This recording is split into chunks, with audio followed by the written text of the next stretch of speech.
ভৰি তুমি কিয় ধুৱাই দিলা অ চন্দালৰ ভৰি তুমি কিয় ধুৱাই দিলা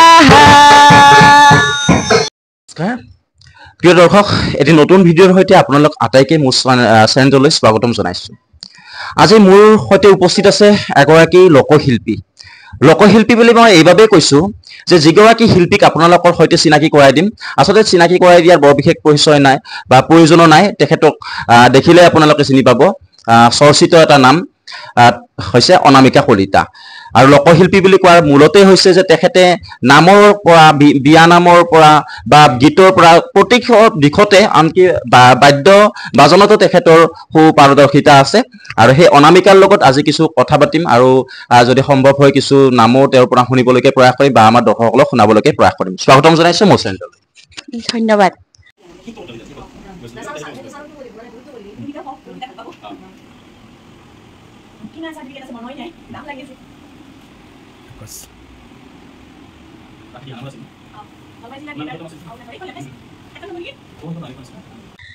প্ৰথমতে আপোনাৰ পৰিচয়টো জানিব বিচাৰিম হয় মোৰ নাম শ্ৰী অনামিকা কলিতা ঘৰ খগ্ৰাপাৰ জিলা নলবাৰী থানা খগ্ৰাপাৰ পোষ্ট অফিচ খগ্ৰাপাৰ পৰিচয়টো আমি জানিলো অনামিকাৰ আৰু অনামিকাৰ পৰা আমি বহুতো কথা বতৰা পাতিম কিন্তু যিহেতু প্ৰথমতে আপোনালোকক চিনাকি কৰাই দিছোঁ যে এগৰাকী লোকশিল্পী আৰু এই লোকশিল্পী গৰাকীৰ পৰা প্ৰথমতে যদি শিল্পকলাৰ এটি পৰিচয় আমাৰ দৰ্শকসকলক নিদিওঁ তেতিয়াহ'লে দৰ্শকসকলেও নিশ্চয় বেয়া পাব গতিকে প্ৰথমতে এটি দিহা বা কলি এটা আপোনাৰ পৰা আমি শুনিব বিচাৰিম কিনো তোমাৰ লীলা প্ৰভু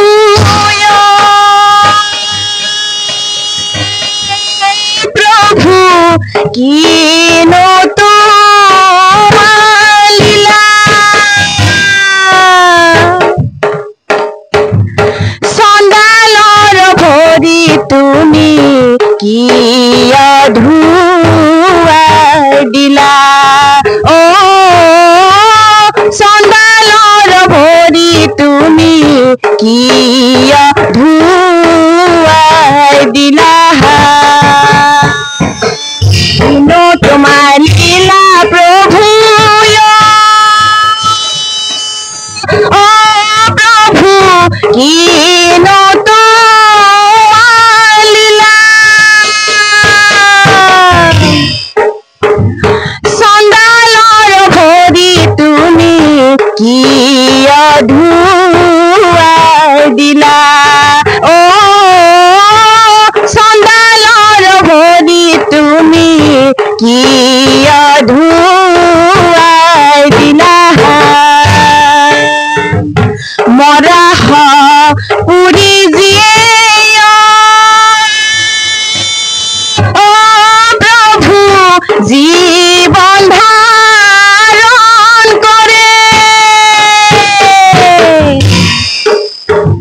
সেই চন্দাই কেনেকৈনো ভকত হ'ব পাৰে অ সেই চন্দাই কেনেকৈনো ভকত হ'ব পাৰে হে ধন্যবাদ অতি সুন্দৰ মানে কি শুনি থাকিলে শুনি পাবৰেই মন যায় আৰু আমাৰ যে এটা অসমীয়াত মানে কথা আছে যে কণ্ঠত সৰস্বতীয়ে বাস কৰা আৰু নিশ্চয় অনামিকাৰ কণ্ঠত সৰস্বতীয়ে বাস কৰে আৰু ইয়াত মই এইটো কোৱা নাই যে যেতিয়া অনামিকাই বিভিন্ন মঞ্চত বা বিভিন্ন অনুষ্ঠানত তেওঁৰ নামসমূহ প্ৰদৰ্শন কৰে বা বিয়ানামে প্ৰদৰ্শন কৰে তেতিয়া দৰ্শকসকলে খুব আপ্লুত হয় দিহানামও প্ৰদৰ্শন কৰে তেতিয়া দৰ্শকসকলে কিন্তু খুব মানে মগ্ন হয় তেওঁৰ কণ্ঠৰ যি যাদুৱে শুনি থাকে জানহক অনামিকাৰ এই যেটো যাত্ৰা নামৰ লগত জড়িতই হওক বা লোককলাৰ লগত যেনেকৈ জড়িত আমি জানিব পৰা মতে সৰুৰ পৰাই মানে গীত শিকিছিলা বা গীতৰ লগতো জড়িত আছিলা সেই বিষয়ে অলপ জানিব বিচাৰো হয়, মই যেতিয়া ক্লাছ 4 মানৰ পৰা মই ক্লাছিকেল আৰম্ভ কৰিছোঁ। বৰাজলত গ্ৰীণ ভেলী সংগীত স্কুলত মই বিশাৰত কমপ্লিট কৰিছোঁ। তাৰপিছত আপোনাৰ বৰগীত, লোকগীত তেনেকৈ মই বহুত কেইখন অনুষ্ঠানতো সৰুৰে পৰা মই সাংস্কৃতিক জগতৰ লগত জড়িত। দেউতাই এই ক্ষেত্ৰত বহুতখিনি মোক ছাপোৰ্ট কৰিছে। দেউতাৰ কাৰণে আজি এইখিনি কৰিবলৈ সক্ষম হৈছোঁ মই। দেউতাৰ লগতে মাও মোৰ লগতে আজি স্থগিত ৰখাৰ পিছত আকৌ মই ভাবিলোঁ যে মোৰ এই যাত্ৰাখিনি যিহেতুকে মোৰ অকণমান আইডিয়া এটা আছে, মই আৰু অকণমান কিবা কৰিব পাৰোঁ নেকি। তেনেকৈ মই চিন্তা চৰ্চা কৰি থাকোঁতে এদিনাখন মোৰ ঘৰত এজন দীপক ব্ৰহ্ম বুলি তেখেত আছিলে আপোনাৰ ভাগৱত পঢ়িব। তেখেতে সন্ধ্যাত আছিলে। তেখেতে মোৰ ঘৰত আহি পেলাই মোক কৈছে যে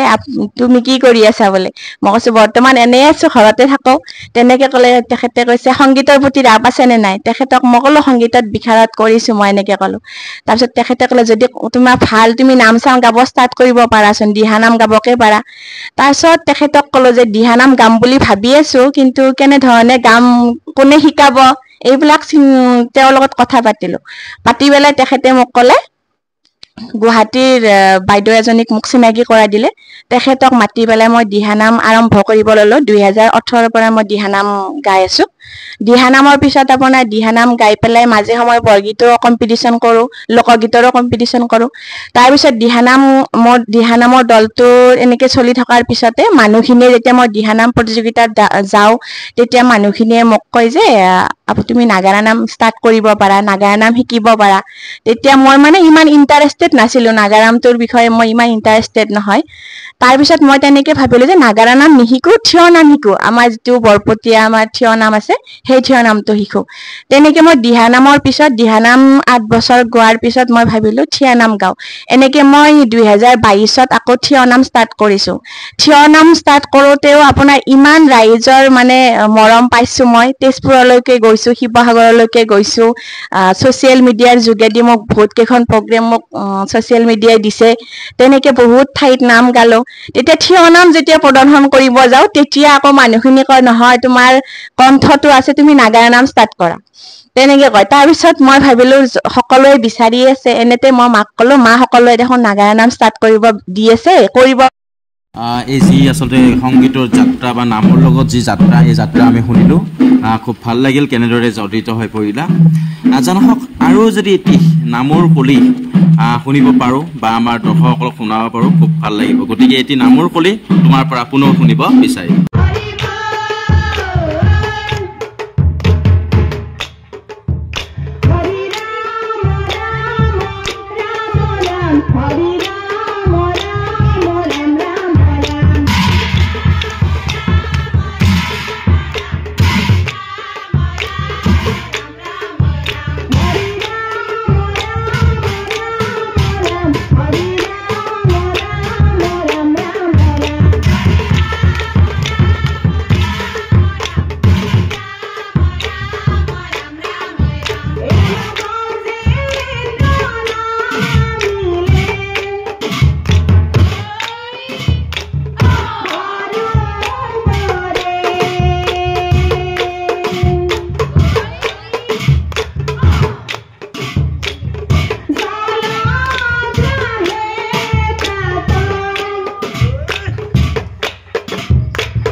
খুব ভাল লাগিল তোমাৰ দলটিৰ এটি নাম আমি শুনিলোঁ আমাৰ দৰ্শকসকলেও নিশ্চয় আপ্লুত হৈছে জানহক আৰু বেছি সময় নলওঁ যিহেতু তোমাৰ এটি অনুষ্ঠানো আছে শেষত যদি সম্ভৱ হয় তোমাৰ অংগী ভংগীৰে দেখুওৱা এটি কৰুণেই হওক বা হাস্যমুদ্ৰীৰে হওক এটি আমি নাম বা দিহা এটি শুনিব বিচাৰোঁ আৰু আমাৰ দৰ্শকসকলকো শুনাব বিচাৰোঁ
অতি সুন্দৰ আৰু নিশ্চিতকৈ আমাৰ দৰ্শকসকল আপ্লুত হৈছে অনামিকাৰ যে অলপ সময় যিখিনি প্ৰদৰ্শন কৰিলে আপোনাৰ উজ্জ্বল ভৱিষ্যত কামনা কৰিছোঁ তাৰে পূৰ্বে আৰু এটা আপোনাৰ দৰ্শকসকলক জনাব বিচাৰিছোঁ যে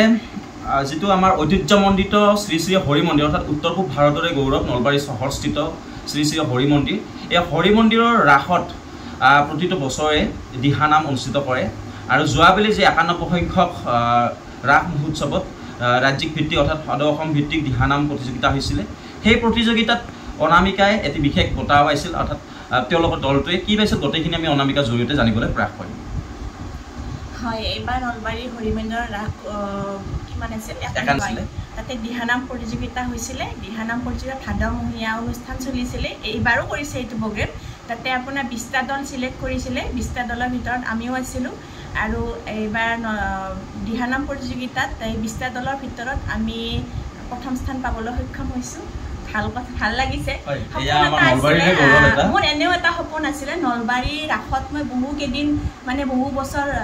কম্পিটিশ্যন কৰিছোঁ কিন্তু মই ফাৰ্ষ্ট পজিশ্যনটো পোৱা নাছিলোঁ এইবাৰ মানে খুবেই ভাল লাগিছে মানে মনৰ আশাটো পূৰণ হৈছে আৰু তেনেকুৱাকৈ বহুত ঠাইত মানে পাইছোঁ আমি পুৰস্কাৰ এইবাৰ আমি